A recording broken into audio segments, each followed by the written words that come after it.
तो अभी बस शुरू करते हैं। अब्बास स्टार्ट करते हैं फिर। ठीक है, जी भाई। Thank you.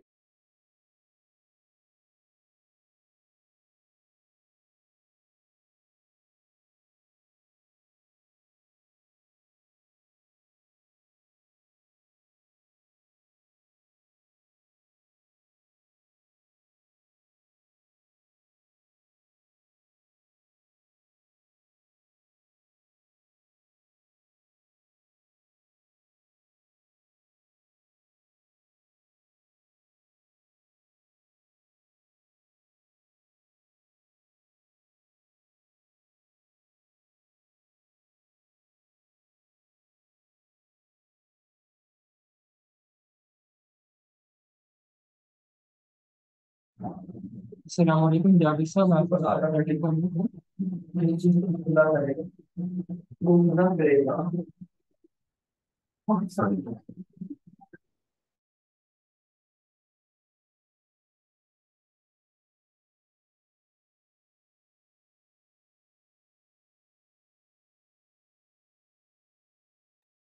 जी अब्बास बताएं, शुरू करें।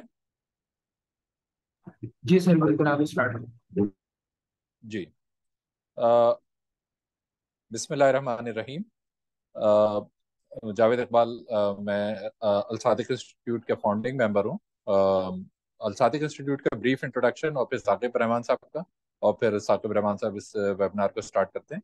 अल सादिक इंस्टीट्यूट 2008 से इस्लामिक बैंकिंग की तरवीज के लिए काम कर रहा है।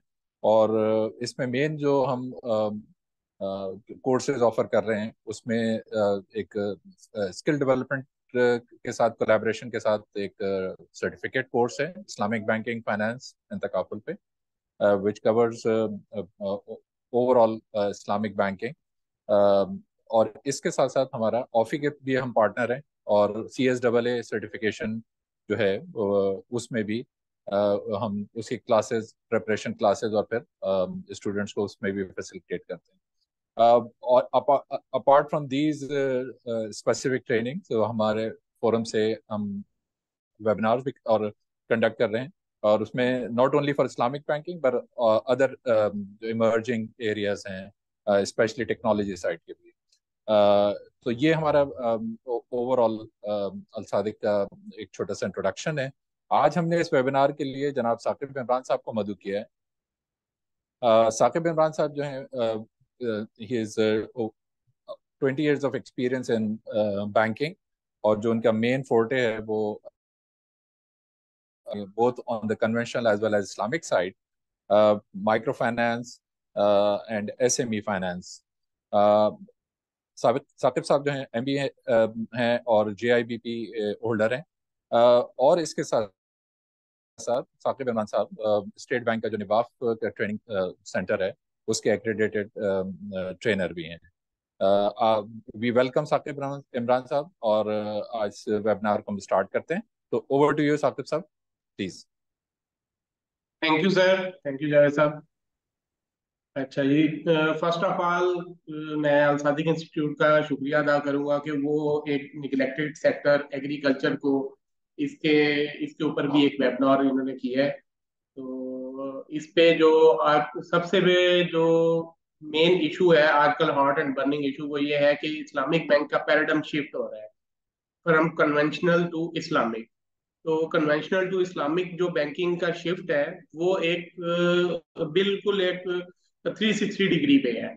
तो उसमें दोनों साइड्स जो है बैंकिंग की, डिमांड साइड और सप्लाई साइड, यानी कि जो लाइबिलिटी की बुक है वो भी, डिपॉजिट साइड भी और एसेट साइड भी, ये दोनों ही ट्रांसफर हो रही हैं टुवर्ड्स इस्लामिक।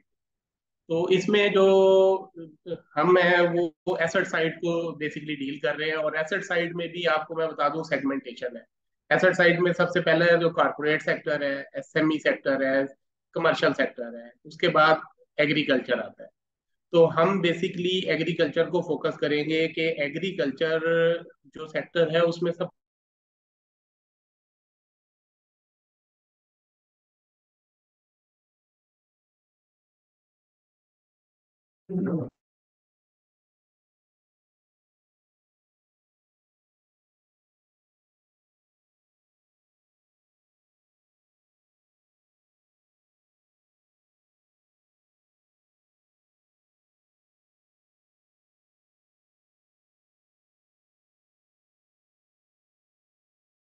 से पकड़ ले, ऐसे जो में हमारे होता है, ऐसा बिल्कुल नहीं है।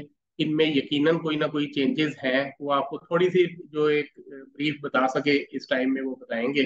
तो इस सिलसिले में मैं अपनी एक प्रेजेंटेशन छोटी सी है वो करना चाहूंगा। अगर अब्बास साहब मुझे एक राइट देंगे इसमें तो मैं वो शेयर करूँ प्रेजेंटेशन। जी सर, राइट सरदार जी, चले जी, मैं ये, अच्छा आप लोगों को ये स्क्रीन जो शेयर की है नजर आ रही है? यस। जी क्लियर है। क्लियर।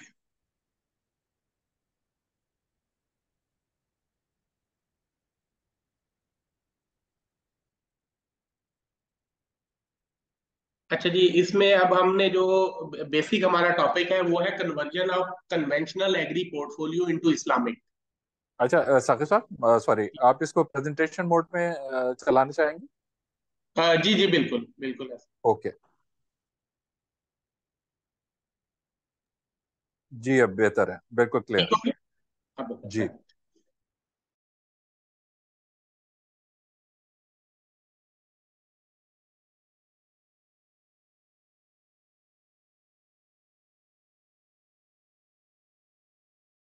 तो बेसिकली जो हमारा नेशनल एग्री पोर्टफोलियो, जो सबसे इसमें मेन था वो इशू ये था कि एग्रीकल्चर सेक्टर को हमेशा निगलेक्टेड रहा है, जबकि ये बैकबोन ऑफ द इकोनॉमी है। और इसको कन्वर्जन में सबसे हम, मैंने एक बैंक में जो कि फुली कन्वर्ट हुआ है, फैसल बैंक, उसमें मैंने एग्रीकल्चर को देखा और कन्वर्जन का पार्ट रहा। तो वहां सबसे पहले का इशू था ना हमें। हम as an RM agri, even team leader, even manager, even heads level, तो ये हमारा एक्सेप्टेबिलिटी का इशू था कि हम इसको कन्वर्ट कर सकते हैं या नहीं, ये कन्वर्ट होगा या नहीं। तो उस बैंक में हमने इस पे वर्किंग की। तो नजर आया कि इसमें थोड़ी सी मेहनत करके कन्वर्जन भी हो सकती है और उससे नई लीड्स भी जनरेट हो सकती हैं, और लोग बड़े इंक्लाइंड है टुवर्ड्स इस्लामिक। तो वो किस तरह हुआ, पहले हम थोड़ा सा इसकी इब्तदा शुरू करेंगे। तो आपको अंदाजा होगा कि भी ये देखें, ये हमारी आउटलाइन है आज की बात करने की, क्योंकि टाइम थोड़ा है तो उतना कन्वेंशनल फाइनेंसिंग फ्रेमवर्क के बारे में हम थोड़ा सा बात करेंगे। फिर इस्लामिक फाइनेंसिंग आर्किटेक्ट के बारे में बात करेंगे। गवर्नमेंट इनिशिएटिव्स की बात करेंगे जो Islamic banking and product mapping के हवाले से। फिर इसमें जो चैलेंजेस हैं थोड़े से उस पर बात करेंगे कि जो agri Islamic finance and its challenges इसमें क्या है और इसकी मिटिगेशन क्या है। उसके बाद क्वेश्चन आंसर्स भी इसमें होंगे। इन बिटवीन भी अगर कोई क्वेश्चन हो और आप समझते हो तो मोर देन वेलकम। तो हम स्टार्ट करते हैं एग्रीकल्चर से। एग्रीकल्चर, जो एग्रीकल्चर के यहाँ पे एक्सपर्ट्स हैं, एग्री फाइनेंस ऑफिसर्स या एग्री जो फाइनेंसिंग के हवाले से जिनका बैकग्राउंड है, तो उन्हें तो ये डेफिनेशंस पता होंगी, लेकिन कुछ लोग ऐसे भी हैं जिनको एग्री की बेसिक डेफिनेशंस का नहीं पता। तो उसमें ये मैं बताऊंगा कि एग्रीकल्चर बेसिकली जो है वो साइंस और practice of cultivating the land and rearing animals. मतलब ये कि हमें यही पता होता है कि जी एग्रीकल्चर जो है वो है अपना क्रॉपिंग, जो पैटर्न्स हैं उनको, यानी कि क्रॉप्स उगाने को हम एग्रीकल्चर कहते हैं। अदरवाइज ऐसा नहीं है। ये कल्टीवेशन ऑफ लैंड भी है और रेयरिंग एनिमल्स भी है। एनिमल्स को यानी कि उनकी निगाहदाश्त वगैरह और उनका पालना, जानवरों को पालना। अब जानवर जो है हमारे जहन में आता है, जब भी जानवरों की बात होगी तो हमारे जहन में सिर्फ आता है कि जानवरों में सिर्फ भैंसे, गाय और ये बकरियां, ये चीजें। ऐसी नहीं है। Animal means buffaloes, cows, even camels, each and everything। Poultry sector वो भी एनिमल्स में आता है, फिशरीज भी एनिमल में आते हैं। तो जितने भी हम कहते हैं ना कि ये जो है बर्ड्स में, ये भी एग्रीकल्चर की डेफिनेशन में एनिमल्स में आते हैं।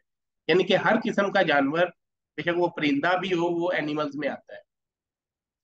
तो ये इसलिए इसको इस डेफिनेशन के दो पार्ट हैं, cultivation of land and rearing animals. Animals तीनों तरह के हो सकते हैं, चौपाए भी हो सकते हैं, परिंदे भी हो सकते हैं, वो फिशरीज भी, मेरीन जो है पार्ट वो भी हो सकता है इसका। ये एग्रीकल्चर है बेसिकली। और फार्मिंग क्या है? Farming profession of working on और managing a farm. It doesn't mean that कि एक पर्सन है वो कल्टीवेशन कर रहा है, वही फार्मर है। फार्मिंग, वो भी फार्मिंग है, जिसे हम कहते हैं पोल्ट्री फार्म है। पोल्ट्री फार्म में जो बंदा है जो उसको मैनेज कर रहा है, उसका मैनेजर है, वो भी फार्मिंग कर रहा है। हालांकि वो कोई ऐसा यानी कि काम नहीं करता, लोग काम कर रहे हैं और वो सिर्फ मैनेज कर रहा है। तो फार्मिंग का काम, पोल्ट्री फार्म, फिश फार्म, ये सब भी फार्मिंग की कैटेगरी में आते हैं। तो ये दो तीन चीजें थी इसके बारे में, कि जो एक मिसकंसेप्शन थी कि भी हमारा एग्रीकल्चर सिर्फ जो है वो कल्टीवेशन ऑफ क्रॉप्स है। और एनिमल्स के बारे में मिसकंसेप्शन है कि सिर्फ वही चौपाए जानवर जो होते हैं वही एनिमल्स हैं। तो एग्रीकल्चर की डेफिनेशंस में ये है। दूसरा, फार्म क्या है? Area of land and the building on it used for growing crop और रेजिंग एनिमल्स। तो फार्म भी, एग्रीकल्चर की लैंड भी फार्म हो सकता है कि जी मेरा फार्म हाउस है, जी मेरी एग्रीकल्चर लैंड है। और वो फार्म भी हो सकता है जिस तरह पोल्ट्री फार्म, फिश फार्म, उसका कोई फिक्सचर है, वो भी आप एनिमल्स के लिए जो चीजें यूज कर रहे हैं तो उसको भी फार्म कहते हैं। तो ये चीजें हैं। अच्छा, थर्ड वन, ये जो फोर्थ वन डेफिनेशन है एग्रीकल्चर फाइनेंसिंग, ये बड़ी एक इम्पोर्टेंट चीज है जो कि मुझे भी काफी अरसे बाद पता लगा। जो मेरे उस्ताद हैं जी अली रज़ा साहब, उन्होंने हमें जब बताया तो फिर हमें समझ आई कि एग्रीकल्चर फाइनेंसिंग क्या है। Agriculture financing is nothing, it's the only products, items which are descriptive in indicative credit limits and eligible items for agriculture financing or any other item approved by SBP। यानी कि ये state bank अपनी एक guideline ना जारी करता है, 2022 में लास्ट अपडेट हुई है, indicative credit limits and eligible items. जो एलिजिबल आइटम्स उसमें लिखे हुए हैं वही एग्रीकल्चर फाइनेंसिंग के लिए हैं, उसके अलावा कोई आइटम उसमें नहीं आएगा। वो मैं आपको सिर्फ एक मिनट दिखा देता हूँ। वो डॉक्यूमेंट आपके लिए मैंने रखा हुआ था।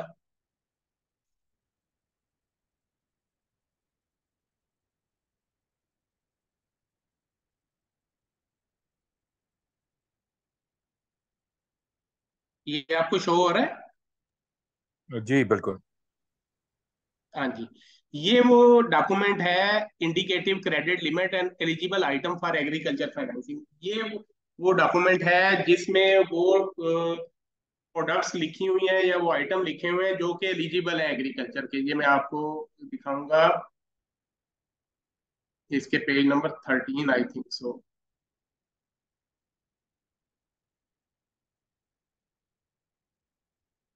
ये 13 से, ये है जी agriculture credit list of eligible item. ये वो आइटम है, ये टोटल 206 आइटम है जी।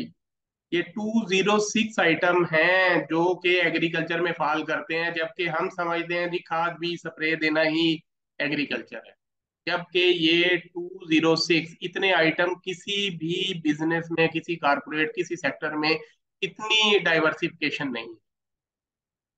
ये मैं आपको दिखा रहा हूँ 206। ये 131 जो है ये नॉन फार्म के हैं और 75 फार्म सेक्टर के हैं, तो टोटल ये 206 होते हैं। तो ये एक आपके लिए थी।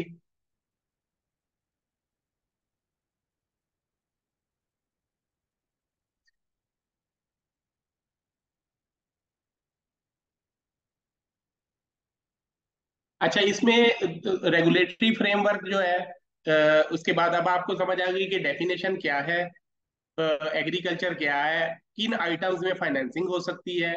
इसके बाद आ गया रेगुलेटरी फ्रेमवर्क। उसमें सबसे पहले आ जाती है प्रोडेंशियल रेगुलेशंस, जो कि अपडेटेड है 23 जुलाई 2019 को। जबकि मोस्ट ऑफ द पर्सन इसको अभी समझते हैं कि ये 2014 वाली ही अभी चल रही है। ऐसा नहीं है। अगर ये इसको नेट पे सर्च करेंगे तो ये लेटेस्ट अपडेट इसकी 2019 में आ गई थी।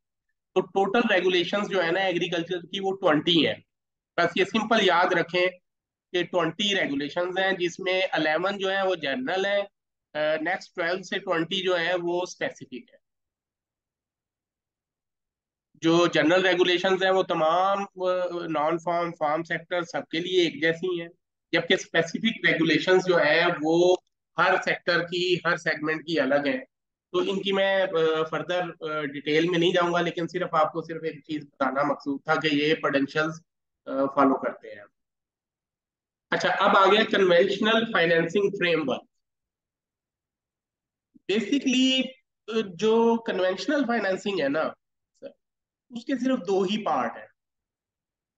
कन्वेंशनल फाइनेंसिंग के दो पार्ट है, एक वर्किंग कैपिटल रिक्वायरमेंट, दूसरा है टर्म फाइनेंस, जिसे BMR भी कह सकते हैं, लॉन्ग टर्म फाइनेंसिंग भी कह सकते हैं। मकसद कहने का ये है कि कन्वेंशनल साइड पे एग्रीकल्चर के लिए वर्किंग कैपिटल रिक्वायरमेंट सबसे अहम है। 80% ऑफ फाइनेंसिंग जो होती है वो वर्किंग कैपिटल रिक्वायरमेंट के लिए होती है। अच्छा, वर्किंग कैपिटल रिक्वायरमेंट दोनों सेक्टर की अलग है। जिस तरह फार्म सेक्टर का मतलब क्रॉपिंग को, यानी कि कल्टीवेशन ऑफ क्रॉप्स है। जो कल्टीवेशन ऑफ क्रॉप्स है उसमें वर्किंग कैपिटल रिक्वायरमेंट क्या होंगी? सीड्स है, जाहिर बात है, ग्रोइंग के लिए। उसके बाद उसको फर्टिलाइजर की जरूरत है जब क्रॉप हो रही होती है। फिर पेस्टिसाइड है और अदर वर्किंग कैपिटल रिक्वायरमेंट।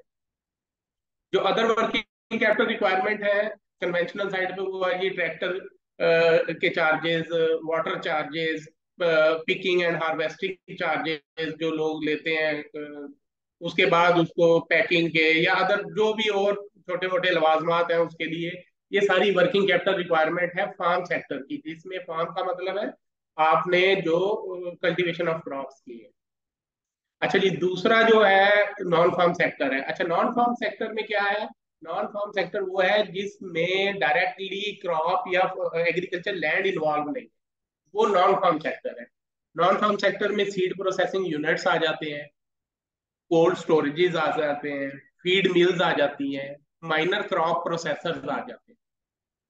अच्छा जी, माइनर क्रॉप प्रोसेसर्स मैंने एक लफ्ज लिखा है, ये जरा थोड़ा सा मैं आपको ये बताना चाहूंगा। माइनर क्रॉप प्रोसेसर्स का मतलब ये है कि स्टेट बैंक के एलिजिबल आइटम्स में क्लियरली मेंशन है कि चार आइटम्स, जिसमें एक sugar mill, flour mill, rice shellers and cotton ginning factories, ये नॉन एलिजिबल आइटम है। यानी कि ये चार क्रॉप की, जो आप अगर कहेंगे कि इन चार क्रॉप्स की प्रोसेसिंग होगी तो ये एग्रीकल्चर में एलिजिबल नहीं है। इसके अलावा जितनी भी क्रॉप्स हैं वो तमाम क्रॉप्स एग्रीकल्चर में माइनर क्रॉप प्रोसेसर्स में आ जाएंगी। लेट्स सपोज के आप, जिस तरह नेशनल फूड है, नेशनल फूड जो है वो मसाले बनाता है, वो क्या करता है जी? लेट्स सपोज वो मेथी ली उसने, वो उसको लिया, सुखाया, सुखा के उसकी ग्रेडिंग की, ग्रेडिंग करके उसको पीस के आपको पीसी हुई मेथी मिल जाएगी बाजार से। कोई भी चीज, रेड चिल्ली मिल जाएगी आपको, कोई भी चीज प्रोसेस होके मिल जाएगी। तो ये माइनर क्रॉप प्रोसेसिंग है, ये एग्रीकल्चर में फॉल करते हैं कि वो क्रॉप जिसको यूज करके फिर एग्रीकल्चर की ही प्रोडक्ट बन जाए और वो मार्केट में बिके, तो ये माइनर क्रॉप प्रोसेसिंग में आ जाए। तो इनके लिए भी वर्किंग कैपिटल रिक्वायरमेंट की जरूरत होती है। जाहिर बात है, पैसा चाहिए ना। जाहिर बात है, सीड प्रोसेसिंग के लिए पहले वीट या किसी चीज का सीड लेने के लिए रॉ वीट उन्हें परचेज करनी पड़ेगी, जो कि वर्किंग कैपिटल रिक्वायरमेंट है उनकी। जिस तरह ऊपर हम फार्म सेक्टर में सीड, तो ये 80% ऑफ फाइनेंसिंग जो है वो वर्किंग कैपिटल में फॉल करती है अंडर कन्वेंशनल फाइनेंसिंग फ्रेमवर्क। जो रेस्ट ऑफ द 20% है या 30% है समटाइम्स, अब तो उसमें लॉन्ग टर्म फाइनेंसिंग आ जाती है। लॉन्ग टर्म फाइनेंसिंग का मतलब है कि प्रोजेक्ट फाइनेंसिंग, किसी भी किस्म का, लेट्स सपोज कोल्ड स्टोर है, उसको नया कोल्ड स्टोर बनाने के लिए किसी को चाहिए, नया सीड प्रोसेसिंग यूनिट गोडाउन्स बनाने के लिए चाहिए, फीड मिल लगाने के लिए चाहिए, फार्म या शेड बनाने के लिए चाहिए, तो ये लॉन्ग टर्म फाइनेंसिंग है। तो ये लॉन्ग टर्म फाइनेंसिंग जो है ये टर्म फाइनेंस में आता है, इसको टर्म लोन जो हम कहते हैं। अच्छा, इसमें जो सेकंड वन है वो है ट्रैक्टर फाइनेंसिंग, जो कि आम रूटीन में फार्म सेक्टर में हम जो लॉन्ग टर्म फाइनेंसिंग करते हैं अंडर कन्वेंशनल सेटअप, वो ट्रैक्टर फाइनेंसिंग है। Agri vehicle financing, agri vehicle से मुराद ये है कि अगर किसी सीड प्रोसेसर को अपने मैनेजर के लिए रोला गाड़ी भी चाहिए और वो यूज करेगा उसको अपने सीड प्रोसेसिंग यूनिट के लिए, तो वो एग्री व्हीकल फाइनेंसिंग में फॉल करेगी। यानी कि एग्रीकल्चर का स्कोप इतना वाइड है कि हम एग्रीकल्चर में कुछ भी दे सकते हैं कि अगर वो एग्रीकल्चर में लग रहा है, वो 206 आइटम में वो शामिल है। तो एग्री व्हीकल जरूरी नहीं कि सिर्फ ट्रैक्टर ही हो। एग्री व्हीकल एक लोडर भी हो सकता है, जो कि सब्जियां काटने वाला बंदा अपनी सब्जियां उगाने वाला बंदा, उसको उसमें यानी कि डंप करके मार्केट तक लाने के लिए अगर एग्री फाइनेंसिंग व्हीकल, उसको व्हीकल चाहिए, लोडर चाहिए, वो भी एग्रीकल्चर फाइनेंसिंग में आ सकता है। अच्छा, ये जो टर्म लोन्स है ना, इसमें जितनी भी गवर्नमेंट की फाइनेंसिंग है ना, वो टर्म लोन में आते हैं, लॉन्ग टर्म गवर्नमेंट स्कीम्स में आ जाते हैं। जिस तरह FFSAP, facility for storage of agriculture produce, ये गवर्नमेंट की सब्सिडाइज स्कीम है। ये रिन्यूएबल एनर्जी, फार्म मैकेनाइजेशन जिस तरह आजकल है, PMYBL, इसी तरह ETC, जितनी भी है ये लॉन्ग टर्म फाइनेंसिंग में आ जाती है। तो बेसिकली हमने ये समझ लेना है कि कन्वेंशनल साइड पे दो तरह की फाइनेंसिंग या लोन दिए जा सकते हैं, एक वर्किंग कैपिटल के लिए, दूसरा टर्म लोन। ये दो तरह की लोन होंगे। या बंदा आएगा कि मुझे पैसे दे दें, मैंने जी फसलें उगानी है या मैंने जो काम करना है, क्या वो बंदा आएगा कि जी मुझे चीज लेके दे दें लॉन्ग टर्म फाइनेंसिंग के लिए, ये चीज है। तो ये हो गया कन्वेंशनल फाइनेंसिंग फ्रेमवर्क। जबकि अब हम मेन टॉपिक पे अपने आ रहे हैं, ताकि उसको उसके साथ कोलैबोरेट करना जरूरी था, तो इसलिए एक छोटा सा उसका ओवरव्यू दिया है। तो असल सेगमेंट है जी इस्लामिक फाइनेंसिंग आर्किटेक्ट। अब इसमें जिस तरह हमने वहां कहा कि वहां दो तरह की फाइनेंसिंग होती है, एक होती है जिस तरह हमने अभी पीछे क्या, वर्किंग कैपिटल और टर्म, दूसरी होती है टर्म लोन। ये दो तरह की। इसी तरह इस्लामिक में भी दो तरह की फाइनेंसिंग होती है। ये एक्चुअल बात है जो सुनेगी। एक होती है trade based mode of financing, and second one is rental participatory based finance. अच्छा, ट्रेड बेस्ड, इस्लाम का जो कंसेप्ट है ना बेसिकली, वो है कि मुशारका करना, यानी कि शिरकतदारी करके मिल के काम करना। बेसिकली इस्लाम का जो बेसिक जो प्रेफर्ड मोड ऑफ फाइनेंसिंग है वो पार्टिसिपेटरी मोड है। तो वो कहते हैं कि मिल के काम करें ताकि लोगों को भी हो, बिजनेस भी हो, लोगों की फलाह बहबूद भी हो। और दूसरा है trade based mode of financing, यानी कि ट्रेड का करें, ट्रेडिंग करें, काम करें, पैसे से पैसा जनरेट ना करें, पैसे से प्रोडक्ट अवेलेबिलिटी हो, प्रोडक्ट बिके चले। ओवरऑल जो इकोनॉमी की जो ग्रोथ है ना, वो इसी से है। अनइक्वल डिस्ट्रीब्यूशन ऑफ वेल्थ से भी बचते हैं जब आप ट्रेड बेस में चलते हैं। तो एक बंदे के पास पैसा नहीं रहता, लोगों के पास जाता है। तो इस्लाम में भी दो तरह के मोड ऑफ फाइनेंसिंग है, एक trade based mode of financing है, एंड सेकंड रेंटल बेस्ड। अब जी इसकी मैंने फर्दर एलेबोरेशन कर दी है। Trade based mode of financing में चार मोड ऑफ फाइनेंसिंग, मराबा, मुसावमा, सलम, इस्तिस्ना। जबकि रेंटल पार्टिसिपेटरी बेस्ड फाइनेंस जो है, उसमें मुशारका, डिमिनिशिंग मुशारका, इजारा, मुदारबा, मसाकात, मजारा, मगारसा। अभी आपने सिर्फ जो मैंने हाईलाइट किए हुए हैं ये यूज होते हैं जनरल।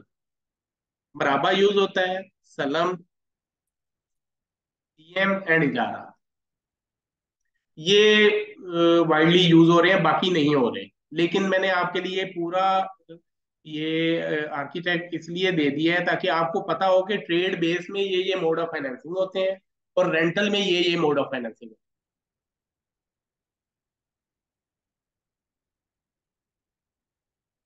अब हम इसमें जो मराबा है, मराबा के बारे में जो बेसिक कंसेप्ट है ना मराबा का, मराबा एक सेल की ट्रांजैक्शन है। सेल, सेल का मतलब ये है कि एक बंदा है, हम जिस तरह कन्वेंशनल साइड पे अगर आ जाएं, ये कन्वेंशनल साइड पे आ जाएं, वर्किंग कैपिटल, एक बंदा है हमारे पास, वो आता है, वो कहता है जी मुझे सीड चाहिए, फर्टिलाइजर चाहिए, मुझे पैसे दे दे। हम उसको पैसे दे देते हैं, वो सीड परचेज करता है, सीड करे ना करे, वो जो भी करे उसका, चले जी उसने सीड परचेज कर ली, और उसके बाद उसने हमें जब वो फसल आएगी वो हमें पैसे दे देगा, और साथ जो सूद बनेगा उस पर दे देगा कन्वेंशनल साइड। जबकि इस्लामिक साइड में मराबा है, वो बंदा आता है बैंक के पास, वो कहता है जी मुझे पैसे दे दे, मैंने सीड परचेज करना है। बैंक कहता है भाई बात ये है कि हम आपको, इस्लामिक बैंक कहता है कि हम आपको ना सीड परचेज करके दे देते हैं। वो कहेगा यार ठीक है, मुझे तो सीड परचेज करके दे दे, मुझे तो कोई मसला नहीं है। तो आपने उसको क्या कहना है, उसने कहना है कि भाई आप जहां से आपने सीड लेना है हमें बता दें, हम वहां उसको डायरेक्ट पेमेंट कर देंगे, सीड हमारे पास आ जाएगा और हम आपको हैंड ओवर कर देंगे। हमारे पास आने का मतलब ये है कि हमारी पोजेशन में आ जाएगा। अब वो कंस्ट्रक्टिव पोजेशन हो सकती है, यानी कि फिजिकल हो सकती है कि मैं जाके अपनी चीज वसूल करूं और उसको हैंड ओवर करूं। दूसरी कंस्ट्रक्टिव हो सकती है कि जी कहीं गोडाउन में पड़ा है और उसकी रसीद मेरे पास आ गई, कब्जा मेरे पास आ गया कंस्ट्रक्टिवली, और उसके बाद मैंने उसको वहां से डिलीवर करा दिया उसे। ये दोनों मोड हो सकते हैं। तो इसमें ये होता है कि एडवांस जो है इसमें हमने क्या करना है, डिलीवरी एंड डेफर्ड पेमेंट, यानी कि फौरन हम चीज की डिलीवरी उसे देते हैं, यानी कि जो उसे चाहिए उसे लेके देते हैं, और डेफर्ड पेमेंट कर देते हैं। पेमेंट डेफर्ड हो जाती है इन तो फ्यूचर, जब हमारा एग्रीमेंट होता है। ये सिंपल मराब है। देखें, आज के हम वेबिनार में किसी भी प्रोडक्ट के मोड में इन डेप्थ नहीं जा सकेंगे, ठीक है। तो इसलिए मैं एक जनरल सा कंसेप्ट दे रहा हूं ताकि आपको एक नाव हाव हो जाए कि बेसिक मोड क्या है और उसकी क्या एप्लीकेबिलिटी है। बस इतना सही होगा, वरना एक मराबा पे हम पूरा दिन लगा सकते हैं। तो मराबा को आपने ध्यान में ये रखना है कि चीज हमने लेके दे दी कस्टमर को, पैसे नहीं दिए, और उसकी डेफर्ड पेमेंट होगी। पेमेंट डेफर हो गई, वो पेमेंट इन फ्यूचर जो भी एग्री डेट है उस पर दे देगा। ये है मराबा की प्रोडक्ट। अच्छा, मुराबा में एक चीज ये जरूर होती है, कॉस्ट प्लस प्रॉफिट दोनों डिक्लेयर्ड होते हैं। मकसद है कि एक बंदा आया, उसने कहा जी मुझे ये फ्रिज चाहिए, तो इसके लिए मुझे ना पैसे दे दें 1 लाख रुपया। उसने कहा जी फ्रिज कितने का, और मैं आपको 1,20,000 वापस कर दूंगा। हमने उसे कहना है देखें जी हम आपको फ्रिज ले देते हैं, फ्रिज हम आपको ले देंगे, लेकिन 1 लाख रुपए वाला फ्रिज है, मैं आपको 1,20,000 का दूंगा, 1,20,000 आप मुझे बाद में दे दीजिएगा जो भी रेट है। तो हम फ्रिज परचेज करेंगे और अपना मुनाफा डिक्लेयर्ड है कि 1 लाख का फ्रिज है, 20,000 हमारा प्रॉफिट है। तो 1,20,000 हमने उससे फ्यूचर डेट में एग्रीड डेट पे हमने उससे लेने हैं, तो हमने चीज उसे हैंड ओवर कर देनी। तो इसमें कॉस्ट प्लस प्रॉफिट डिक्लेयर्ड होता है मुनाफा में। अच्छा, दूसरी प्रोडक्ट है मसावमा, जो कि हमने डिस्कस। सिंपल मसावमा और मराबा में फर्क ये है, मसावमा जो है हमारी डेली जो सेल है ना, आम रूटीन में जो गुजारे होते हैं, उसमें कॉस्ट प्लस प्रॉफिट डिक्लेयर नहीं होता। लेट्स सपोज हमने चीनी लेने गए, हम बंदे को कहा ले भाई चीनी कितने रुपए किलो, वो कहता है जी 200 रुपए किलो।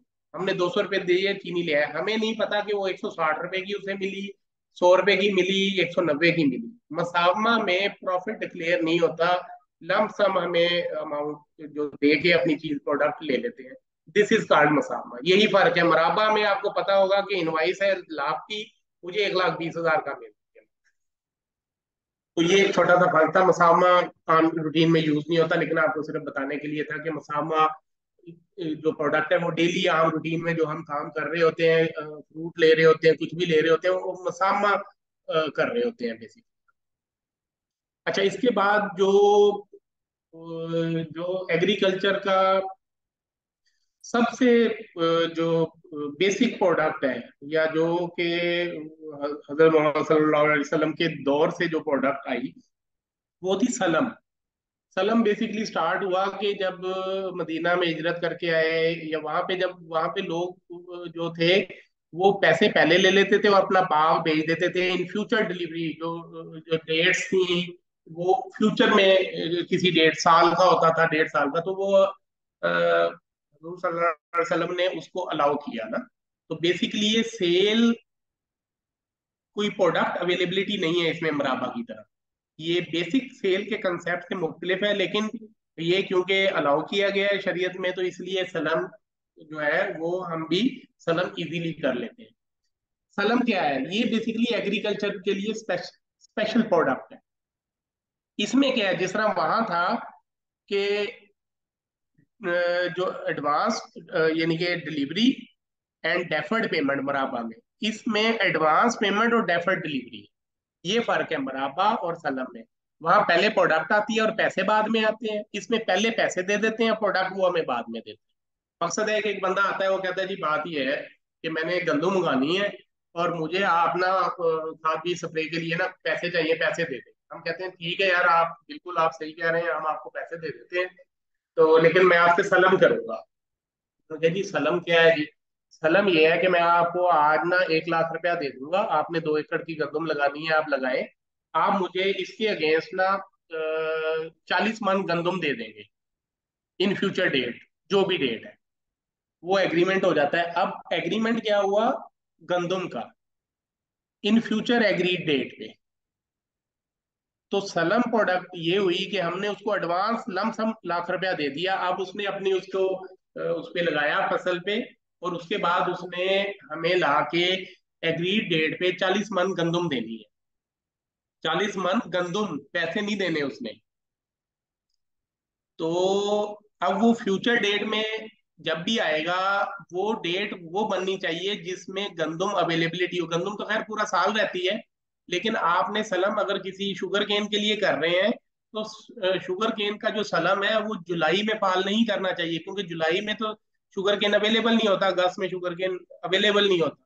तो इसकी जो आपने एक्सपायरी रखनी है, वो उस प्रोडक्ट की जो अवेलेबिलिटी हो मार्केट में, उस वक्त आपने उसकी जो है वो डिलीवरी डेट रखनी है। मकसद है कि किसी ने अप्रैल में मुझे ले लिया शुगर केन के लिए, और वो मुझे कहता है जी अगले अप्रैल के लिए आप मुझे कर दें सनम। मैं कहूंगा नहीं जी, मैं आपको अभी देता हूँ, क्योंकि शुगर केन नॉर्मली आ जाता है दिसंबर में, नवंबर दिसंबर में। तो मैं आपकी डेट ना नवंबर या दिसंबर रख देता हूँ, या जनवरी रख देता हूँ।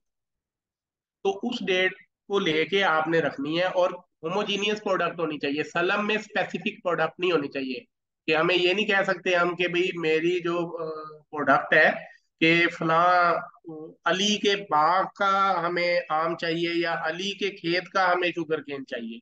ऐसा नहीं है, होमोजीनियस होगी कि एक वैरायटी होगी, लेट्स सपोज एबीसी वैरायटी है, उसका मुझे शुगर केन चाहिए। अब वो क्या हुआ, वन फाइन मॉर्निंग उसका अपना तो शुगर केन नहीं हुआ, कोई मसला हुआ, तो he is liable to provide sugar cane to you. अब हमारा पैसों से तो बात ही नहीं हुई थी, और उसकी फसल पे भी बात नहीं हुई थी कि उसकी अपनी ही जमीन की फार्म की होगी। तो वो हमें सलम कहीं से भी ला के शुगर केन दे सकता है। तो सलम में सिंपल 2-3 बातें हुई। पहले तो ये है कि पेमेंट एडवांस होगी किसान को, और किसान ने हमें वापस पैसे नहीं देने, फसल देनी। कोई भी सलम से पूछे तो ये एक मोटा मोटा इसमें। दूसरा, इसमें जो फसल होगी वो होमोजीनियस होगी, स्पेसिफिक नहीं होगी। तीसरी फसल की डिलीवरी, क्रॉप की डिलीवरी उस वक्त होगी जब वो नॉर्मल कोर्स ऑफ बिजनेस में वो मार्केट में अवेलेबल होगी। बस इतना क्या ही अभी आपको सलम के बारे में अभी आपको पता होना चाहिए। अच्छा, सलम तो फसल के बारे में हो गया। अभी हम वापस अगर चलें, हमने देखा था कि वर्किंग कैपिटल रिक्वायरमेंट है वो फार्म की सेक्टर की, तो सीड फर्टिलाइजर ये तो उसमें कवर हो गई सलम में। अब नॉन फार्म सेक्टर जो है, जिस तरह सीड प्रोसेसर है जिन्होंने मैन्युफैक्चरिंग करनी है, फीड मिल है जिन्होंने फीड बनानी है, माइनर क्रॉप के प्रोसेसर है, इनकी भी तो वर्किंग कैपिटल रिक्वायरमेंट है। ये तो सलम नहीं पूरी करती, तो सलम फिर क्या होगा, उसके लिए इस्तिस्ना है जी। सलम और इस्तिस्ना समझ लें बिल्कुल इन रिजेम्बलेंस है, इनमें 2-3 चीजें चेंज है, वो मैं आपको बता देता हूँ, बाकी इस्तिस्ना और सलम एक ही है। इस्तिस्ना बेसिकली प्रोडक्ट है वो मैन्युफैक्चरिंग के लिए। मैन्युफैक्चरिंग का मतलब ये है कि जिस तरह सलम में आपने एडवांस पेमेंट दे के आपने फसल ले ली, फसल में कोई चेंज नहीं, जो भी फसल आएगी वही। इस तस्ना में आप एडवांस में भी पेमेंट कर सकते हैं। इसमें सलम में 100% एडवांस पेमेंट होगी, इस तस्ना में आप बाई पार्ट्स भी पेमेंट कर सकते हैं। किस तरह, लेट्स सपोज अगर हम एग्रीकल्चर से हट के बात करें, अगर हम फर्ज किया किसी फर्नीचर बनवाते हैं जी किसी से, हम क्या करते हैं आम रूटीन में, हम जाते हैं उसे कहते हैं भाई ये 20,000 रुपया रखें, सोफा मुझे 1 लाख रुपए का बना दे, डिलीवरी कब देंगे, वो कहेगा जी फला तारीख को आके ले लें। तो बेसिकली ये इस्तेसना हुआ कि हमने उसको 20,000 दिया, उसने कोई माल खरीदा रॉ मटेरियल जिससे वो हमारी प्रोडक्ट बनाएगा और हमें हैंड ओवर कर देगा। हमने उसको 20,000 रुपया एडवांस दे दिया, कुछ दिन बाद उसका फोन आया कि भाई मुझे 30,000 और चाहिए, कोई सामान और लाना है। तो हमने 30,000 फिर दे दिया, या हमने वही तय किया था कि 2 महीने बाद तुझे 30,000 देंगे, तीसरे महीने हम आपको 100% पेमेंट करके अपनी प्रोडक्ट उठा लेंगे। तो बेसिकली ये इस्तेस्ना हुआ कि हमने एक मैन्युफैक्चरिंग के लिए उससे एक कॉन्ट्रैक्ट किया जिसमें पेमेंट मोड तय हो गए कि एडवांस में इतना, इन बिटवीन इतना और एंड में इतना। या ये भी हो सकता है कि एडवांस में ही सारे पैसे दे दिए, ये भी हो सकता है कि इन बिटवीन सारे पैसे दे दिए, हो सकता है ये डिलीवरी के टाइम भी। इसमें पेमेंट जो है वो फ्लेक्सिबिलिटी है, सलम में नहीं है, उसमें एडवांस पेमेंट करनी है। पहला तो ये डिफरेंस है। दूसरा, सलम में प्रोडक्ट जैसी प्रोडक्ट आएगी वैसे ही मिलेगी। इस तस्ना में रॉ मटेरियल परचेज होगा और उसकी कोई फिनिश गुड बनेगी। तो सलम और इस तस्ना का डिफरेंस ये है। इस तस्ना में मैन्युफैक्चरिंग होगी, जिस तरह सीड प्रोसेसिंग यूनिट्स हैं। सीड प्रोसेसिंग यूनिट क्या करते हैं? वो वीट परचेज करते हैं, उसकी ग्रेडिंग करते हैं, उसकी प्रोसेसिंग करते हैं, प्रोसेसिंग करके उसको पैकिंग करते हैं। ये पैकिंग जो है ये इस्तेस्ना हो गया, यानी कि मैन्युफैक्चर हो गया सीड, वीट से सीड बन गया। कॉटन से जिस तरह उसका बनोला लेते हैं, उसकी वो ग्रेडिंग होती है, उसको प्रॉपर जो है ना तैयार किया जाता है, वो बनोले से वो फिर कॉटन सीड बन जाता है। तो इस तस्ना जो है वो सीड प्रोसेसिंग यूनिट्स के लिए एक वायबल प्रोडक्ट है। इसी तरह फीड मिल्स की वर्किंग कैपिटल रिक्वायरमेंट के लिए भी इस तस्ना हो सकता है, क्योंकि फीड मिल में भी आप कॉर्न लेते हैं, कॉर्न और दूसरे सोयाबीन यानी कि माइनर क्रॉप्स लेते हैं। देखें, 5 मेजर क्रॉप में तो मेज शामिल है, जबकि एग्रीकल्चर में ये मेज जो है ये मेजर क्रॉप में नहीं है, इसकी प्रोसेसिंग अलाउ है। यही एक फर्क है एग्रीकल्चर की डेफिनेशन में और इसमें। ये 5 मेजर क्रॉप्स में तो आती है एग्रीकल्चर में, अदरवाइज अगर ये प्रोडक्ट रेंज देखें एग्रीकल्चर में तो मेज की प्रोसेसिंग जो है वो अलाउ है एग्रीकल्चर। तो ये बेसिकली इस्तेस्ना हो गया है। अच्छा, ये वाले जो मोड थे ये तो थे बिजनेस मोड, जो कि ट्रेड बेस्ड मोड थे। इस पे काम ज्यादा होता है और ये तमाम वर्किंग कैपिटल रिक्वायरमेंट को जो कि कन्वेंशनल साइड पे वर्किंग कैपिटल रिक्वायरमेंट को जो रनिंग फाइनेंस या जिसे आप आरसीएस रिवॉल्विंग क्रेडिट स्कीम कहते हैं उस वो उसका जो है ये trade based mode of financing उसके अगेंस्ट यूज। ये आगे हम एक स्लाइड पढ़ेंगे इसकी, उससे बड़ा क्लियर हो जाएगा। अच्छा, दूसरा है रेंटल पार्टिसिपेटरी बेस्ड फाइनेंसिंग। अच्छा, रेंटल बेस्ड, अब आपसे कोई अगर जनरल क्वेश्चन करे ना तो आपके लिए ये आंसर देना आसान है। वो पूछे हाँ जी एग्री का ये जो इस्लामिक फाइनेंसिंग क्या होती है, आप उसमें क्लियर बता सकते हैं कि जी इस्लामिक फाइनेंसिंग में दो तरह के मोड है, एक ट्रेड बेस्ड है, एक रेंटल है। ट्रेड में हम बिजनेस भी कर सकते हैं, हम उसकी क्रॉपिंग के लिए कुछ भी कर सकते हैं, सेल भी कर सकते हैं, हम प्रोडक्ट परचेज भी कर सकते हैं, प्रोडक्ट सेल भी कर सकते हैं, तो सेल आइटम। दूसरा है रेंटल पार्टिसिपेटरी, जिसमें हम बिजनेस का मुशारका कर सकते हैं। मुशारका तो सिंपल ये है कि दो बंदों ने मिलकर जो काम किया उसको मुशारका कहते हैं, ठीक है। लेकिन तो दूसरा जो है वो है डिमिनिशिंग मुशारका, डीएम इसे कहते हैं। जो डीएम है ये बेसिकली बिल्कुल टर्म लोन है, जो कि बना बनाया टर्म लोन, जिसको आम रूटीन में हम ट्रैक्टर फाइनेंसिंग कहते हैं एग्रीकल्चर में। वो अगर आप कन्वेंशनल साइड पे दें तो भी एक साइड एक ही तरह की है, अगर आप इसको इस्लामिक साइड पे दें तो इसमें डिमिनिशिंग मुशारका आ प्रोडक्ट। अब जाहिर बात है कि जब ये वाली प्रोडक्ट है और वो वाली प्रोडक्ट है तो एक कैसे हो सकती है प्रोडक्ट? एक ये इस तरह नहीं है, इसलिए कि डिमिनिशिंग मुशारका जब शिरकत का लफ्ज आ जाता है तो रिस्क में भी शरीक हो जाता है दोनों पार्टनर। जबकि पहले जो हमने टर्म लोन जो कन्वेंशनल साइड की बात की है, कन्वेंशनल साइड पे रिस्क जो है वो कस्टमर पे शिफ्ट हो जाता है, क्योंकि उसको हमने बेच दी और हम हमें सरोकार नहीं वो चीज जाए जो मर्जी हो, वो एसेट तो है, हाइपोथिकेट तो हुआ है, लेकिन वो उसका risk and responsibility lies with customer rather than to be the bank. जबकि डिमिनिशिंग मुशारका में कोई भी एसेट परचेज होगा उसमें बैंक पार्टनर होगा। लेट्स सपोज आजकल जिस तरह स्कीम है फार्म मैकेनाइजेशन की, उसमें 75-25% की रेशियो है। इट मीन कि अगर कोई ट्रैक्टर हम लेके देते हैं किसी को और वो 75% बैंक देता है और 25% कस्टमर देता है, तो बैंक उसमें लॉस का भी 75% का पार्टनर है। इट मीन्स कि खुदा न खास्ता वो एसेट लॉस डिक्लेयर हो जाता है, कुछ भी हो जाता है, चोरी होता है, और तकाफुल कंपनी वहाँ इंश्योरेंस कंपनी, यहाँ तकाफुल। तकाफुल अगर हमें 100% लॉस कवर नहीं करता और उसमें कुछ पोर्शन ऐसा हो जाता है जो कि वो हमें देना पड़े, तो उसमें वही प्रपोर्शनेट बैंक बेयर करेगा, रेस्ट ऑफ द पार्ट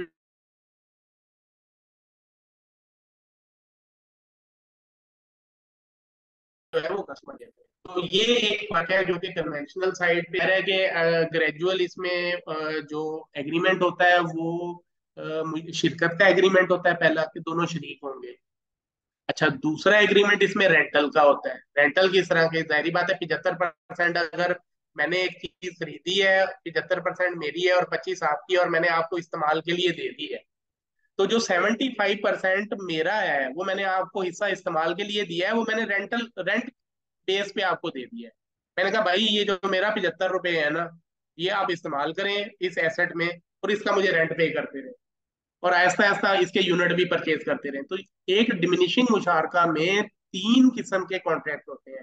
पहला शिरकत का कॉन्ट्रैक्ट, दूसरा रेंट का कॉन्ट्रैक्ट, वो भी हो जाता है, तीसरा होता है सेल का कॉन्ट्रैक्ट, कि ये आप लायबल है कि मेरे से यूनिट भी परचेज करेंगे, ऐसा ऐसा एसेट आपको ट्रांसफर करता जाऊंगा और रेंट कम करता जाऊंगा। तो डीएम जो है बेसिकली तीन कॉन्ट्रैक्ट्स पे मुश्तमिल है। सबसे पहला शिरकत का, दूसरा है रेंट का, फिर जब तीसरा है सेल का। शिरकत हुई, मैंने अपना हिस्सा रेंट पे दिया, और रेंट को मैंने फिर अपना हिस्सा ऐसा ऐसा सेल करना चाहिए। दिस इज कॉल्ड डिमिनिशिंग मुशार। इसके बाद इजारा है। अच्छा, इजारा और डिमिनिशिंग मुशारका लोग एक ही समझते हैं, इसमें ऐसा नहीं है। इजारा, कुछ लोग जो है वो इजारा बेस्ड कर रहे हैं ना फाइनेंसिंग, कुछ डीएम बेस्ड। इजारा में इशू ये है कि इजारा में एसेट जो है ना, इजारा का मतलब है रेंट पे देना। इजारा बेसिकली बैंक अपने नाम प्रोडक्ट लेता है और वो कस्टमर को हैंड ओवर कर देता है रेंट पे। इट मींस कि तमाम रिस्क जो है वो मालिक जो बैंक है उसके नाम होता है। तो इसलिए इजारा प्रेफर्ड मोड ऑफ फाइनेंसिंग नहीं है, इससे बेहतर है कि डीएम किया जाए। इजारा में सिर्फ रेंटल बेस्ड है, और एंड में आके जो है वो थोड़ी सी इसमें है इशू, कि एंड में आके फिर पूरे का पूरा एसेट जो है वो सेल हो जाता है कस्टमर को ना। तो आपको बताने का मकसद ये था कि ये दो प्रोडक्ट्स जो हैं ये बेसिकली पैरेलल चलती हैं मुख्तलिफ बैंक्स में, लेकिन एडवाइजेबल डिमिनिशिंग मुशारका है। लेकिन जो शरिया स्कॉलर्स, जो शरिया बोर्ड मुख्तलिफ बैंक्स के हैं, वो जो अलाउ करें, जाहिर बात है वो हर एक का प्रोग्रेटिव है ना। तो आपको ये जो रेंटल पार्टिसिपेटरी मोड में डीएम और इजारा ही है। मुदारबा छोड़ दें। मुदारबा का मतलब होता है कि एक बंदा पैसे लेके आएगा, दूसरा अपनी स्किल यूज करेगा और एग्रीड प्रॉफिट रेशो में एक दूसरे से काम कर लेगा, ये मुदारबा है। तो बाकी ये जो मसाकात और मजारा और मुबारसा है, ये अभी प्रोडक्ट्स जो है अंडर कंसिडरेशन है। ये एग्री की प्रॉपर प्रोडक्ट्स हैं। इनको बाद में हम डिस्कस करेंगे, ये कोई आज के लिए ये टॉपिक नहीं है। लेकिन मैं आपको दिखा देता हूँ कि ये कहाँ से आए। अच्छा, ये तो हो गए नॉर्मल मोड ऑफ फाइनेंसिंग। अब जो हमारा था टॉपिक वो है कि कन्वर्जन कैसे है। हमने अब कन्वेंशनल साइड पे भी देख लिए कि मोड ऑफ फाइनेंसिंग क्या है, जिसे लोन कहते हैं। इस्लामिक साइड के भी दे दिए, ट्रेड बेस और रेंटल। अब क्या है जी, अब आपको मैं बताऊं कि ये देखें, अब हमने इसको अगर कन्वर्ट करें इस्लामिक के साथ, प्रोडक्ट मैपिंग करें, तो देखें कि पर्पस क्या है। बेसिक बेसिक पर्पस है हमारा वर्किंग कैपिटल। कन्वेंशनल साइड पे प्रोडक्ट है उसकी आरसीएस, रिवॉल्विंग क्रेडिट स्कीम, ठीक है। इसके अगेंस्ट देखें इस्लामिक में प्रोडक्ट्स क्या है, सलम, मराबा, तिजारा, इस्तना। तिजारा मैंने वहां नहीं पढ़ा है। तिजारा का मतलब ये है कि अगर किसी सीड प्रोसेसर ने सीड बना लिया है और उसके पास डंप हो गया, बिक नहीं रहा, तो वो बैंक के पास आता है कि मेरे पास ये माल पड़ा है, आप ये अपने पास रख लें, आप खरीद लें और मुनाफे पे बेच दीजिएगा, जब उन बेच भी मैं खुद दूंगा। तो उसके अगेंस्ट वो पैसे जनरेट कर लेते हैं और वो अपना माल बैंक बैंक का माल उसके पास पड़ा होता है, तिजारत कर लेता है वो बैंक से। तो एनी हाउ, तो वर्किंग कैपिटल के लिए कन्वेंशनल साइड पे आरसीएस या रनिंग फाइनेंस है, उसके अगेंस्ट इस्लामिक प्रोडक्ट्स हैं सलम, मराबा, तिजारा, इस्तना।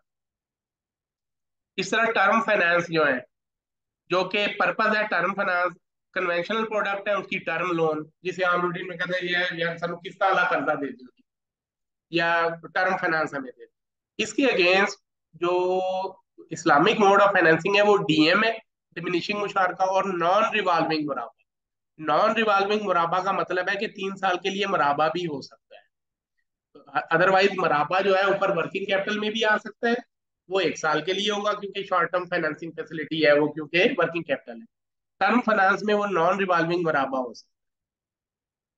अच्छा, तीसरी स्कीम है गवर्नमेंट स्कीम्स। गवर्नमेंट स्कीम जिस तरह एफएफ सैप है, इसके अगेंस्ट इस्लामिक आईएफएफ सैप आ चुका है। तो इसमें कोई इशू नहीं है, जो एफएफ सैप कर रहे हैं वो आईएफएफ सैप, सिर्फ उसके फाइनेंसिंग डॉक्यूमेंट्स जो है वो थोड़े से चेंज होंगे तो वो आईएफएफ सैप हो जाए। इसी तरह रिन्यूएबल एनर्जी है जो कि रीफाइनेंस स्कीम है, इस्लामिक रिन्यूएबल एनर्जी उसके अगेंस्ट आ गई है। तो ये प्रोडक्ट मैपिंग इसकी इस्लामिक की हो चुकी है एसपीपी लेवल पे, तो इसमें कोई अब इबाम नहीं रहा कि जी इनकी क्या प्रोडक्ट। इसी तरह पीएम वाईबीएल और फार्म मैकेनाइजेशन की जो स्कीम्स हैं उसके against Islamic mode of finance ऊपर आ गए हैं। टर्म लोन है ना बेसिकली, पीएम वाईबीएल और फार्म मैकेनाइजेशन, वो डीएम और नॉन रिवॉल्विंग मुराबा में हम कर सकते हैं। सॉरी। अच्छा, इसके अलावा ये तो हो गई नॉर्मल। अब देखें, बात ये है कि एक किसान है जिसको आरएफ लाइन मिल रही है रिवॉल्विंग क्रेडिट, भाई वो क्यों सलम मराबा में जाएगा, वो क्यों डॉक्यूमेंटेशन में जाएगा, वो क्यों मुश्किलों में फंसेगा। तो इसके लिए एक ना बड़ी ना एक लंबी डिबेट चली, इस पे वर्किंग हुई, इस पे काम शुरू हुआ। अच्छा, उस पे फिर स्टेट बैंक की एसीएसी हुई।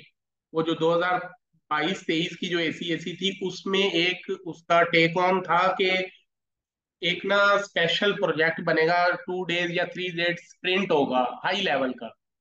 हाई लेवल मींस कि उसमें हेड ऑफ एग्री होंगे कुछ सिलेक्टेड बैंक्स के। उसमें 8 बैंक को सिलेक्ट किया गया, उसमें मेरा बैंक भी शामिल था, मैं उस एडवाइजरी कमेटी का मेंबर भी हूँ। तो उसमें स्प्रिंट हुआ, स्प्रिंट में हर बैंक के agri head, product head, head शरिया कंप्लायंस और रेजिडेंट शरिया बोर्ड मेंबर, ये 4 लोग हर बैंक के, और रिस्क हेड, ये 5 लोग, हर बैंक के ये पांच पांच लोग वहां पे, 8 पंजे 40 लोग वहां पे कराची में इकट्ठे हुए। और 2 डे की और एक्सटेंसिव एक यानी कि सेशन हुआ और बड़ा हाई पावर्ड था, और उसमें डिस्कशंस हुई कि भाई रिवॉल्विंग क्रेडिट के अगेंस्ट कोई प्रोडक्ट लाएं, क्योंकि देखें इजी मनी के अगेंस्ट अगर कस्टमर कभी नहीं जाएगा जबकि उसको दूसरी सहूलत मैसर हो। अब दूसरी सहूलत जो है जाहिर बात है वो मैसर नहीं होनी, क्योंकि आपको पता है कि जो अब इस्लामिक बैंकिंग स्ट्रेटेजिक प्लान आया था अप्रैल 2022 को, ये अप्रैल 2022 को, उसमें बताया था कि 30% share of banking industry in term of both asset and deposit must be convert into Islamic by 2025। जबकि अब एक नया जो आया है शरीयत कोर्ट के डिसीजन की, जब कंप्लाई हो गया, उसका स्टे खत्म हो गया, तो 2027 तक लामहला हमने इस्लामिक में कन्वर्ट हो जाना है। और उसमें एक स्पेशल पॉइंट ये था कि, बल्कि मैं आपको वो स्ट्रेटेजिक प्लान दिखाता हूँ।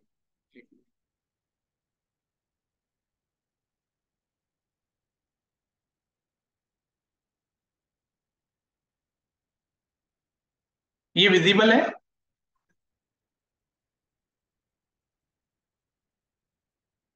एनीवन? जी सर। जी जी जी बिल्कुल। विजिबल है। अच्छा, ये वो स्ट्रेटेजिक प्लान था जो अप्रैल 21 को आया। ये मैं आई सजेस्ट कि आप सब लोग एक दफा पढ़ लीजिएगा, थोड़े से सफे हैं बस ऐसे, आपको ना 15 मिनट लगेंगे, ये आपको मैं भेज भी दूंगा ये सादिक इंस्टीट्यूट के प्लेटफॉर्म से ना, उसी ग्रुप में। ये strategic plan for banking industry है, अगर इसको पढ़े ना, इसमें मैं आपको सिर्फ उसी मेन पॉइंट पे ले जाता हूँ। ये पढ़ने का नहीं, आप विजन, मिशन और हेडलाइन टारगेट्स, अगर ये 3 चीजें देख लेना, विजन यही है कि वो कन्वर्ट होना है, क्या होना है, हेडलाइन टारगेट क्या है, 30% share in asset and deposit overall banking industry. अगर 30% आपने ना जी अपने फाइनेंसिंग साइड और डिपॉजिट साइड का करना है, 35% शेयर ब्रांच नेटवर्क, 35%। अगर 100 ब्रांचों का नेटवर्क है तो 35 ब्रांचें इस्लामिक की होंगी। 1000 का है तो 350 ब्रांचें। कोई बड़ा बैंक है, 350 ब्रांचें अगर उसकी कन्वर्ट हो जाए तो वो छोटे बैंकों से बड़ा बैंक बन गया है। लेकिन इसमें खैर उन्होंने एक अच्छा काम किया कि उन्हें अंदाजा था कि ये डिप्राइव्ड सेक्टर जो एसएमई और एग्री हैं इनको शायद कन्वर्ट ना करें डॉक्यूमेंटेड इकोनॉमी में, कारपोरेट को कन्वर्ट करके वो कर ले। तो उन्होंने फर्दर बता दिया कि 10% टोटल फाइनेंसिंग का एसएमई का वो एसएमईज होंगे, और 8% share of agriculture financing in private sector वो इस्लामिक बैंकिंग का होगा। यानी कि आपका अगर 10 बिलियन का पोर्टफोलियो है तो 800 मिलियन उन्होंने इस्लामिक में हर हाल में करना है, बेशक वो कन्वर्ट हुए हैं या नहीं हुए। ये की टेक ऑन था उसका, जो ये 8% वाला। ये हमारे लिए पॉइंट है कि 8% शेयर हमारा होगा। अब तो खैर 100% ये 2025 तक का है, और 100% 2027 तक होना ही होना है। तो ये 8% तो अभी भी बैंक अब करना शुरू हो गए हैं इसमें। तो ये हमारे लिए एक फायदेमंद था कि ये टेक ऑन हमने वहां से लिया।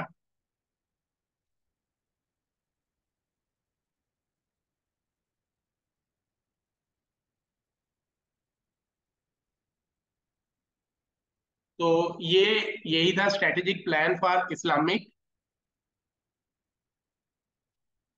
Strategic plan for Islamic banking and industry. अच्छा, इस पे एक गाइडलाइंस भी इशू हुई थी जिसकी बेस पे ये सारी स्ट्रेटेजीज बनी थी। SBP had issued specific guidelines, ये हुई थी Feb 3 को 2009। सर्कुलर 1 था ये, फरवरी का 2009 का। इसमें गाइडलाइंस इशू हुई थी। तो आपने अब जितनी भी इस्लामिक बैंकिंग अगर एग्रीकल्चर को कोई एक्सप्लोर करना चाहता है तो मेरा भाई वो गाइडलाइन से शुरू हो, इसको पढ़े, उसके बाद स्ट्रेटेजिक प्लान पढ़े, उसके बाद वो जो स्प्रिंट मैं बता रहा हूँ उसकी भी डॉक्यूमेंट मैं आपको शेयर कर दूंगा, तीसरे नंबर पे वो पढ़े। तो वो काफी हद तक उनको इस चीज का पता लग जाएगा। ये गाइडलाइंस कौन सी हैं?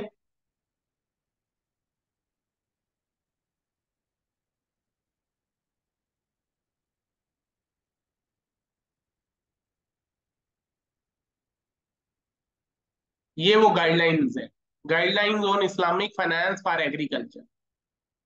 और ये इतना बड़ा डॉक्यूमेंट नहीं है, टोटल थर्ड ये 15 पेजेस, ये देखें अपेंडिक्स निकाल के 14 पेजेस हैं इसमें।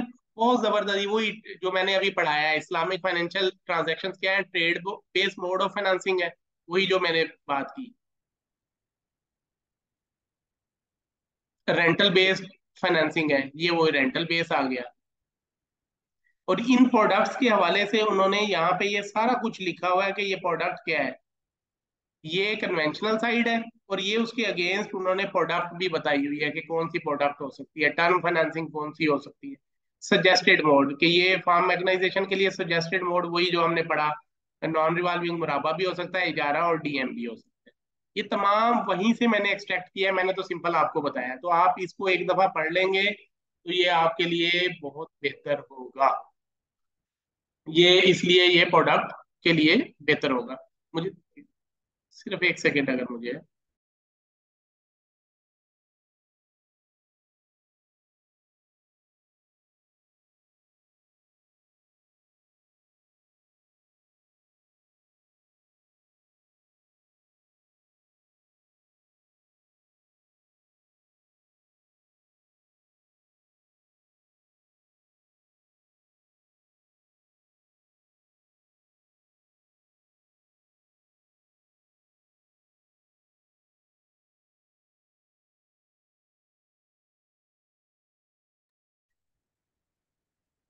जी हेलो।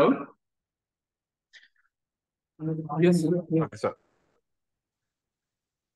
Please continue.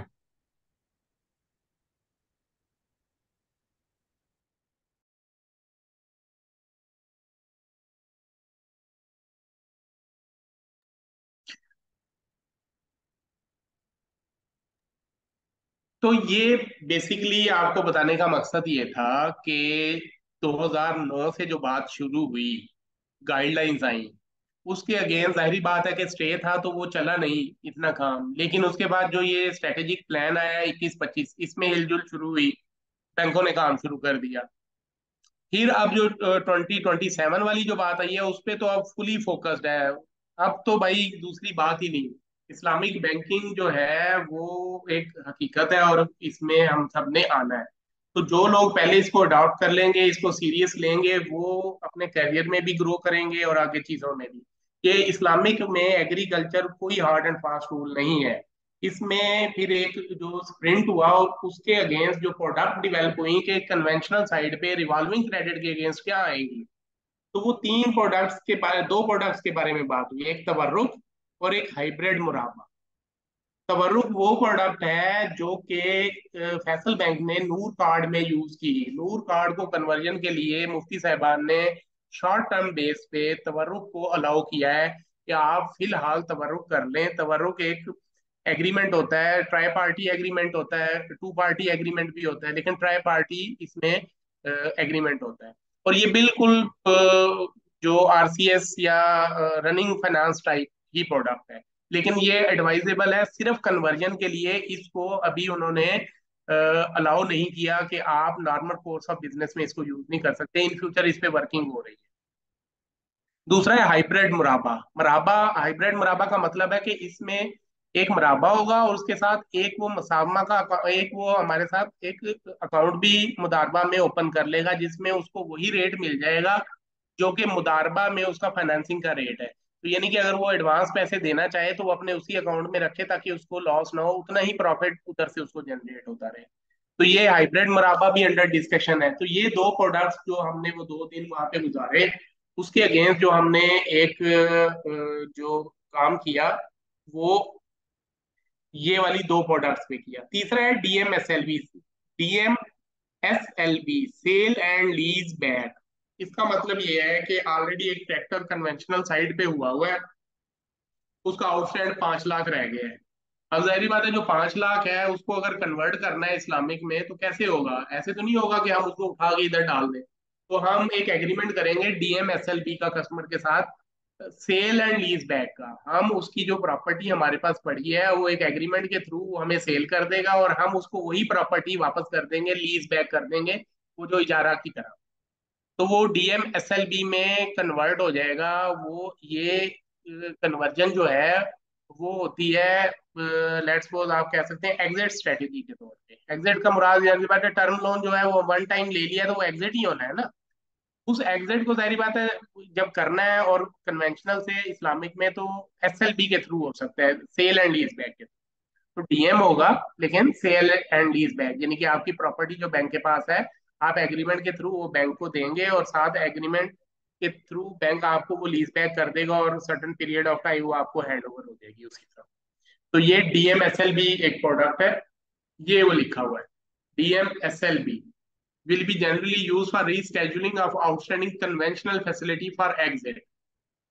इसमें क्या होता है, बैंक क्या करता है, एग्रीमेंट होता है, बैंक परचेज करता है शेयर प्रॉपर्टी का कस्टमर। उसमें अरेंजमेंट होता है कि वो आउटस्टैंड से बढ़ के नहीं होगा, यानी कि नई फैसिलिटी इसके अगेंस्ट नहीं मिलेगी।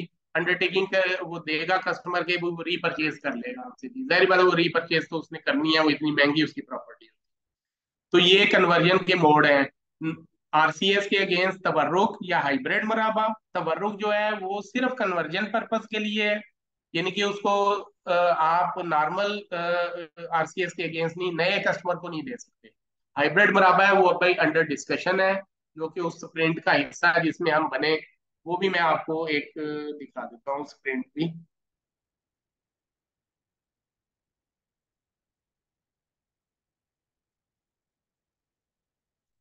ये जी रिपोर्ट आई जो हमने वो 2 दिन की एक्टिविटीज की, उसमें डेप्टी गवर्नर स्टेट बैंक उसमें चेयर किया था, यूबीएल उसका होस्ट था और उनके प्रेसिडेंट भी थे, ग्रुप हेड्स भी थे तमाम। अच्छा, इसमें जो बात हुई वो यही हुई कि तवर्रुक एक प्रोडक्ट, एक हाइब्रिड मुराबा या मुदारबा, अल वकाला, बै अल इस्तेमार, इसको अभी छोड़ दे अभी। तो ये हुई। इसमें प्रॉब्लम क्या थी कि प्रॉब्लम सबसे बड़ी वही थी कि भाई जो फाइनेंसिंग जो थी, आरसीएस वाले वो कस्टमर कहते हैं हमें रनिंग फाइनेंस मिली है तो हमें उसके अगेंस्ट ना कोई प्रोडक्ट वैसी दें। तो उस पर बात हुई। तो शॉर्ट टर्म बेस पे तवर्रुक हुआ और लॉन्ग टर्म बेस पे हाइब्रिड मुराबा पे अभी काम हो रहा है। मैं आपको बता रहा हूँ कि अभी कंफर्म नहीं है, जब ये शरिया अलाउ कर देंगे तो फिर ये होगी। बैकग्राउंड क्या था? उसका बैकग्राउंड वही था कि मसला, चैलेंजेस जो आप बात कर रहे थे कि डॉक्यूमेंटेशन बहुत इशू है, non availability of product, alternate product नहीं है, एक्सेप्टेबिलिटी नहीं है लोगों की, deficiency deficiency of human capital भी है। ह्यूमन कैपिटल आप और मैं, हम लोग ह्यूमन कैपिटल है। हमें इस्लामिक की प्रोडक्ट के बारे में पहले तो एक्सेप्टेबिलिटी आनी चाहिए, डॉक्यूमेंटेशन उसकी थोड़ी होनी चाहिए जितना एग्रीकल्चर में IB 7 पे हो जाती है, और यहाँ पे पूरी डॉक्यूमेंटेशन है। तो इसके अगेंस्ट जी ये प्रोडक्ट्स आ गई, और उस पे फिर ये बात हुई कि प्रोडक्ट डेवलपमेंट करेंगे, उसकी स्टैंडर्डाइजेशन ऑफ डॉक्यूमेंटेशन करेंगे, फिर अवेयरनेस सेशन होंगे, एग्रीकल्चर फाइनेंसिंग पे फोकस होगा, इंफ्रास्ट्रक्चर डेवलपमेंट होगी। तो ये डिलीवरी हुई कि वही तवरुक आया, ये फैसल बैंक का मॉडल है, ये उन्होंने दिया। ये इतना पढ़ने की बात नहीं है। तो हम अपनी इस पे वापस जाते हैं। एंड में जी ये अब अपॉर्चुनिटीज, अब हमने बात कर ली, अब अगर रैप अप करूं मैं कि एग्रीकल्चर क्या है, उसकी कन्वेंशनल साइड क्या है, उसकी कन्वेंशनल प्रोडक्ट्स क्या है, उसके अगेंस्ट इस्लामिक प्रोडक्ट क्या है, उसके बाद इसका ओवरऑल सिनेरियो कंट्री वाइज वो आपको बता दिया। इसमें अपॉर्चुनिटीज देखें, आप इस time 5 full flag Islamic bank जो है वो काम कर रहे हैं, जिनमें 3 कन्वेंशनल बैंक्स हैं, जिसमें BOP भी है, इवन HBL भी है, जिन्होंने स्टडी कंडक्ट कराना शुरू कर दी है, इवन ZTBL भी, के पायलट बेसिस पे कि हम इस्लामिक एग्रीकल्चर या ओवरऑल अपने बैंक को कन्वर्ट कर दें। तो अगर वो, तो जाहिर बात है अल्टीमेटली होना है तो उनके साथ इस्लामिक पोर्टफोलियो भी होना है। तो वो लोग सरवाइव करेंगे भाई जिनकी बेसिक नाउ हाउ होगी इस्लामिक के बारे में। तो पढ़ना शुरू कर दें इस्लामिक के बारे में थोड़ा बहुत। तो मैं भी तिफले मकतब हूँ, चीजें समझ रहा हूँ लोगों से, आप लोगों से भी सीखने का मिलेगा। अगर किसी को कोई ऐसी चीज हो जो समझता हो कि इस प्रेजेंटेशन के हवाले भी मुझे पता होनी चाहिए थी और या मुझे बतानी चाहिए थी एलेबोरेशन, वो मुझे जरूर शेयर करेंगे, ताकि मैं आगे कहीं कभी कोई बात हो रही हो कहीं तो वो मैं ऐसा पॉइंट या टॉपिक उसमें शामिल करूँ। तो एक्सपीरियंस एग्री रिसोर्सेज हैं, और जो नए अभी college going, even university fellows है, उनके लिए भी ये एक छोटी सी प्रेजेंटेशन थी, ताकि अगर वो कहीं कहीं अप्लाई करते हैं तो उसकी बेस पे वो एक इंटरव्यू में बेसिक नाउ हाउ लेके जाए। Thank you very much. ये क्वेश्चन आंसर सेशन अगर,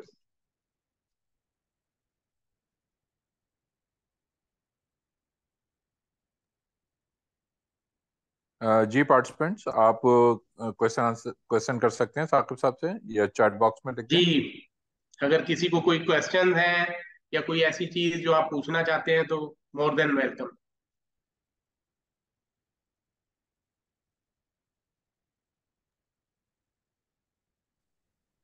साकिब साहब, आई हैव अ क्वेश्चन। इसमें first of all it's an excellent presentation, और इसमें आपने बड़ा अच्छा इसको कवर किया है। तो जरा से प्लीज ये वैल्यू चेन फाइनेंस के कॉन्टेक्स्ट में बताइएगा, इसको एग्री से किस तरह कनेक्ट कर सकते हैं, और उसमें बैंक्स के लिए क्या प्रोपोजिशन अवेलेबल है।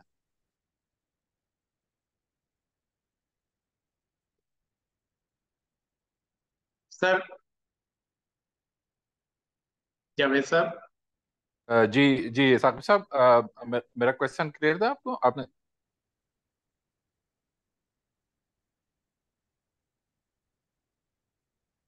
Hello?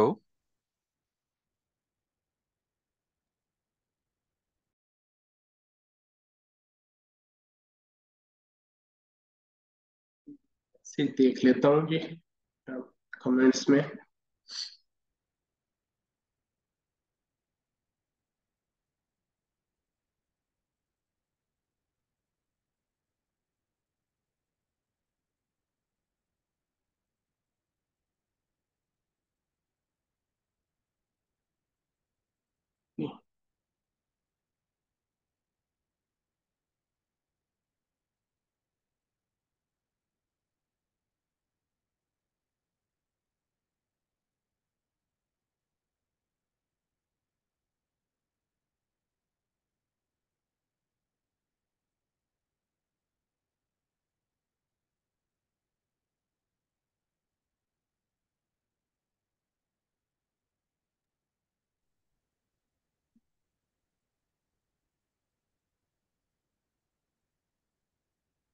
Abbas, can you hear me?